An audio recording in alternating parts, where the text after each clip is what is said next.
بلکہ رمضان شریف کے روزوں کی کیا برکتیں ہیں، اللہ اکبر۔ میرے آقا صلی اللہ علیہ وآلہ وسلم فرماتے ہیں جو رمضان شریف کے روزے رکھ لے تو رمضان شریف سے رمضان شریف تک جتنے گناہ ہوئے تھے وہ سارے گناہ ان روزوں کی برکت سے معاف کر دیے جاتے ہیں۔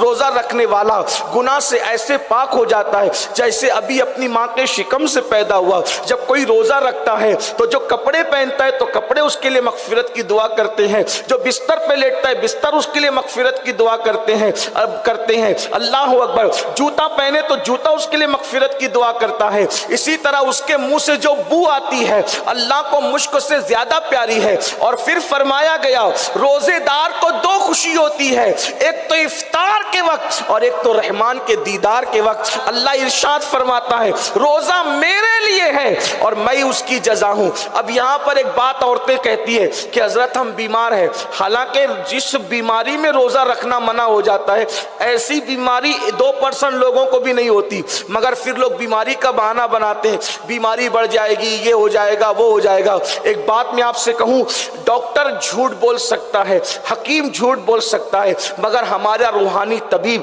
ہمارے آقا مصطفیٰ جان رحمت کی زبان سے کبھی جھوٹ نہیں نکل سکتا۔ اللہ کے رسول نے کیا فرمایا؟ روزہ رکھو صحت مند ہو جاؤ۔ اللہ کے رسول نے ضمانت دی ہے روزہ رکھنے سے بیماری بڑھے گی نہیں بلکہ روزہ رکھنے سے تمہیں صحت ملے گی۔ آقا نے فرما دیا سو فرما دیا، روزہ رکھو صحت مند ہو جاؤ۔ ہاں کچھ بیماریاں ایسی ہیں جس میں خود شریعت اجازت دیتی ہے، وہ کون سی بیماریاں ہیں، بیماری کس حد تک ہونی چاہیے، اس سلسلے میں بھی آپ کو سوال و جواب کی محفل کے اندر رہنمائی دے دی گئی ہے سنی دعوت اسلامی کے اجتماع کے ذریعے سے۔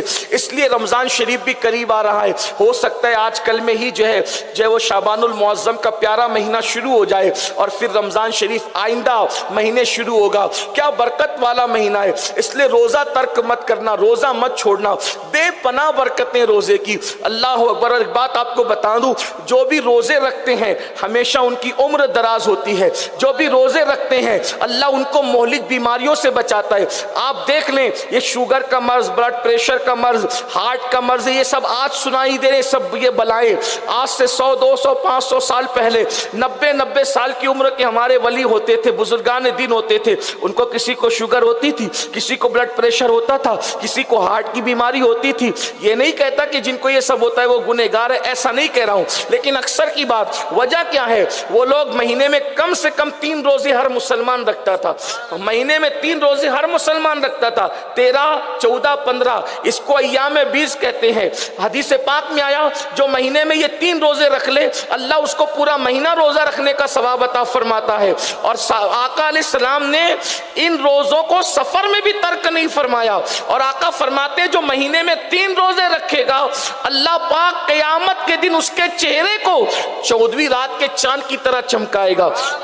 آپ کیا سمجھتے ہو میری بہنوں؟ لیکن ایک بات کہتا ہوں، اس نیت سے روزہ مت رکھنا کہ میں صحت مند ہو جاؤں گی، اس نیت سے روزہ رکھنا کہ اللہ کو راضی کر لوں گی، اس لیے کہ اللہ راضی ہو گیا تو پھر ساری چیزیں بہت برکتیں روزے کی۔ اور اللہ اکبر، حکیم لوگ کہتے ہیں کہ روزہ اگر کوئی مہینے میں 3 دن رکھ لے تو اس کا پیٹ صاف ہو جاتا ہے، معدہ صاف ہو جاتا ہے، سینہ صاف ہو جاتا ہے، بہت برکتیں روزہ رکھنے کی۔ تو کم سے کم 3 روزے تو ہر مسلمان مہینے میں رکھتا تھا، پھر اور شوق بڑھتا تو لوگ پیر اور جمعرات کا رکھ لیا کرتے تھے، یعنی کہ کچھ لوگ اگر رکھنا چاہے تو پیر کا رکھتے تھے، لیکن روزے ہماری زندگی کے اندر ضرور تھے۔ اور صوفیہ فرماتے ہیں روزہ نصف طریقت ہے، یعنی ولایت کا آدھا راستہ صرف روزہ طے کرا دیتا ہے۔ اس لیے میری بہنوں روزے پہ توجہ دو، نہیں آپ نفل رکھ سکتی کوئی بات نہیں، فرض روزے ضرور رکھو، رمضان شریف کے روزوں کی برکتیں ہیں۔